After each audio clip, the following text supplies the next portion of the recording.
Hello all, my name is Prabhakar. I'm making a series of videos available to you to learn Amazon Web Services. And in this session, I'm going to talk about how to create a Lambda functions and how to trigger these Lambda functions in S3 operations. So whenever you perform any operations in S3, like creating a file and then uploading a file or deleting the file, so I want to trigger AWS Lambda function. So for that, how you can trigger Lambda functions via S3 events. So here is a content for today's session. So the brief about AWS Lambda function, and inside a lab, I'm going to cover how to copy one S3 objects from one S3 object bucket to another bucket. And the second one is how to delete a files from your bucket as soon as files are uploaded.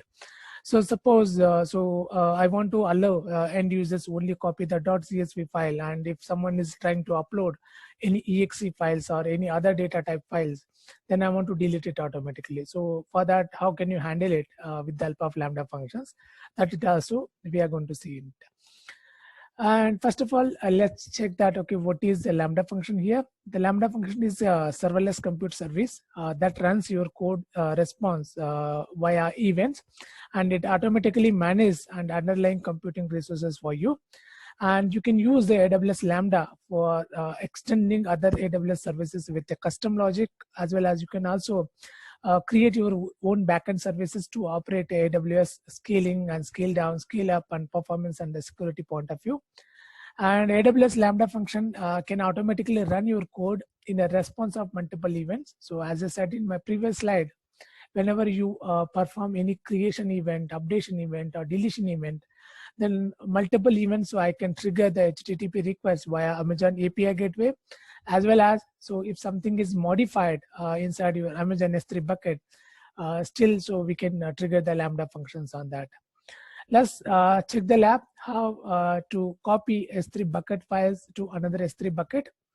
So go to Amazon Management Console and go to the services, and you can type the S3. So here I'm going to create two buckets. One bucket is customer data, and the second bucket I'm calling it as the backup bucket. Okay.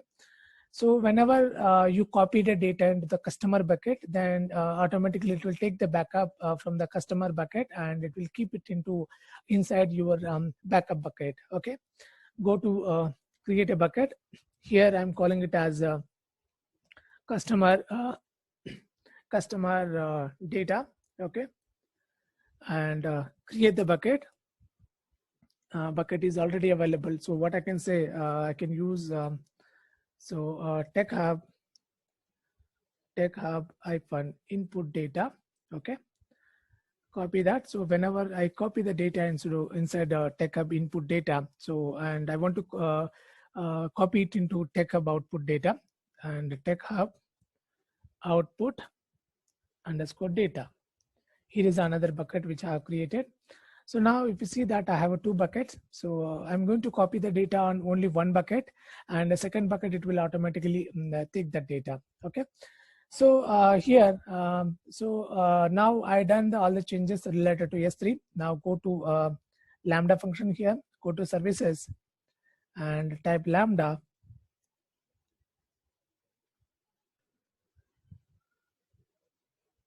Then after that, so click on the create Lambda function. And here I'm using Author from scratch and a blueprint and the browser serverless app repository. Author from scratch is nothing but, so it will create the plain window and where you can go ahead and then create your custom logic and custom code on that.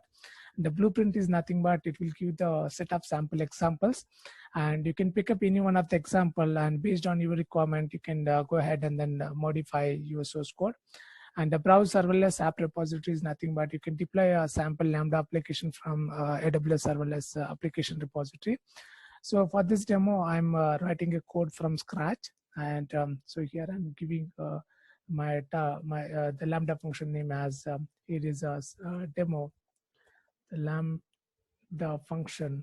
Okay, and the runtime is nothing but which programming language you are choosing in order to write custom logic. So it will support varieties of programming languages like .NET, Go, Java, Node.js, and Python, Ruby. And also, so you can also define the bootstrap on top of that. So I'm choosing it as a Python 2.7 here. And so if you are comfortable with the Python 3.8 and Python 3.6 and Ruby 2.5, any programming language and any versions, you can go ahead and then choose it.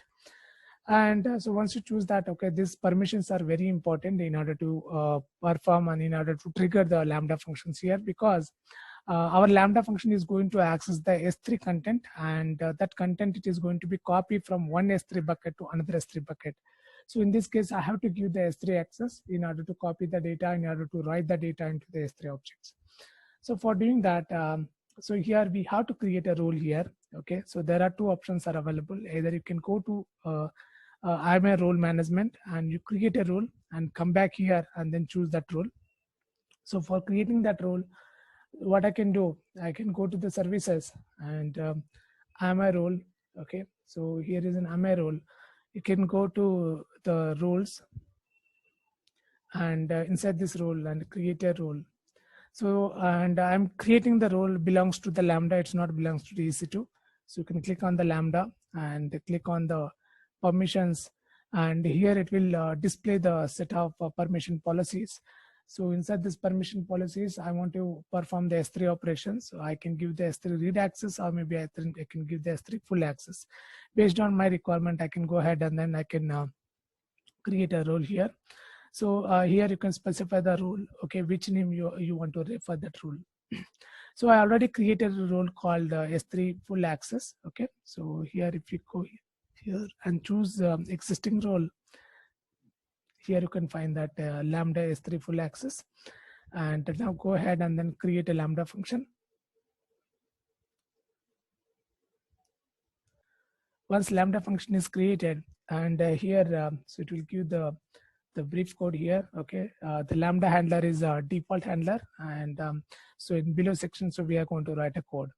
So and here is the trigger at what kind of event you want to trigger this Lambda function. So for that, you can go ahead and then add a trigger here. There are numerous triggers are available. So like I want to create, I want to call this function. So whenever the Alexa skill is invoked, or maybe API gateway is invoked, or maybe DynamoDB is something happen inside the DynamoDB. So and so now for this demo, so I'm performing an S3 operation. So that's why I have selected S3. And so which bucket you want to perform, and you want to trigger this Lambda function if any events happen on the bucket name is tech hub input data. Okay, and what kind of event types so you want to trigger, like so here is I'm choosing it as all objects create events. That means that so if I copy something inside of my bucket, okay, by using a put method, post or copy or multi-part upload, so if I use any of this method, then I want to trigger my Lambda function accordingly. So this prefix is nothing but, so inside of my bucket, okay, if I have a multiple folders, but I want to perform operations only inside folder called data, so then I can use it as data.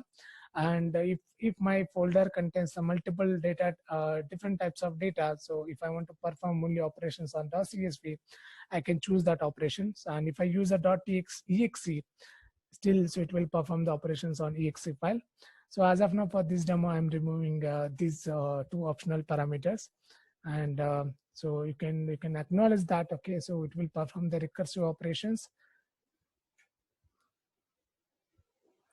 So now I have created a Lambda function, demo Lambda function, and so inside that, so I have the default code is also available.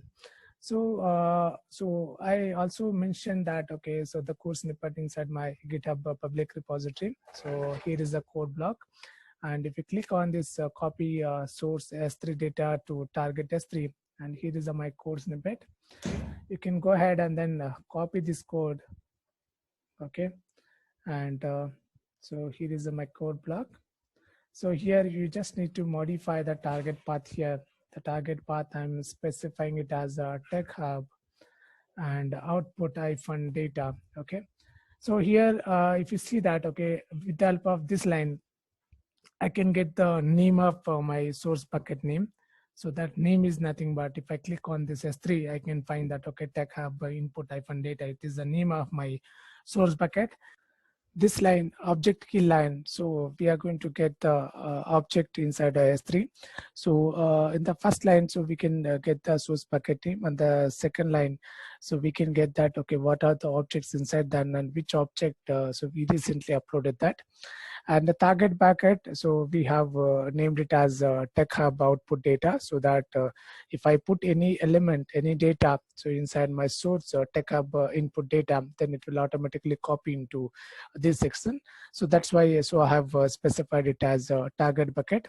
And here is my copy object. So and inside a copy object, I'm binding into the source bucket along with the newly copied object keys.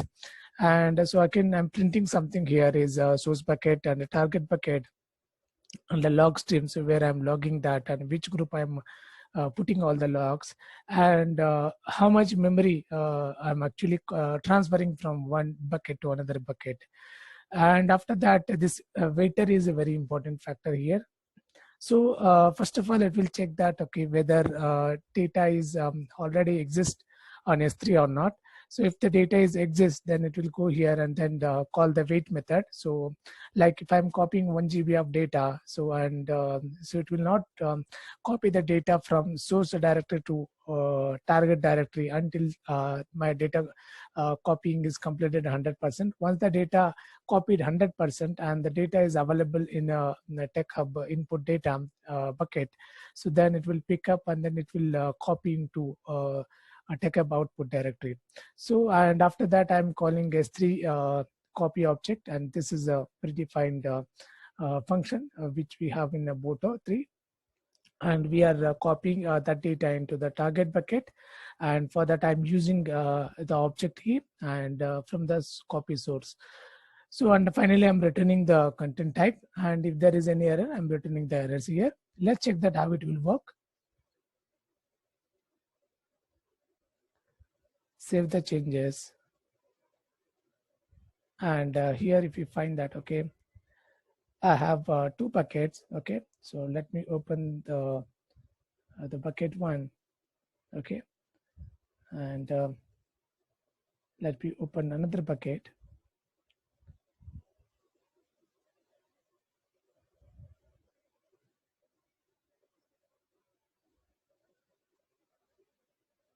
These are the 2 buckets.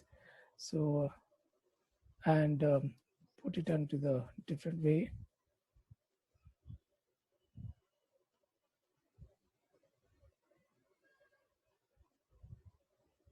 Okay, and here put it onto, this is also in a different way. Yeah, so here I'm uploading one of the sample CSV file. Okay, go here and then upload a file. So here is my documents and desktop and sandbox. You can copy this file and upload this file. So once you upload this file here, and it is in progress and it is now 100% copied, and now go to your output S3 bucket and then refresh that. So here you can find that file. So and if I do any kind of changes here, like if I'm modifying this and if I'm renaming this file name, for example, if I go here under actions and rename this file, so instead of using it as employee, so I can use the EMP. So whatever the operations I'm doing here, so irrespective of a deletion, so like if I'm modifying, if I'm copying, and if I'm putting something, so all the data will be reflected into this section. Okay, so even though if I delete this file, okay, so if I go here and delete this file, still, so it will that backup will be keep remaining to inside this output directory.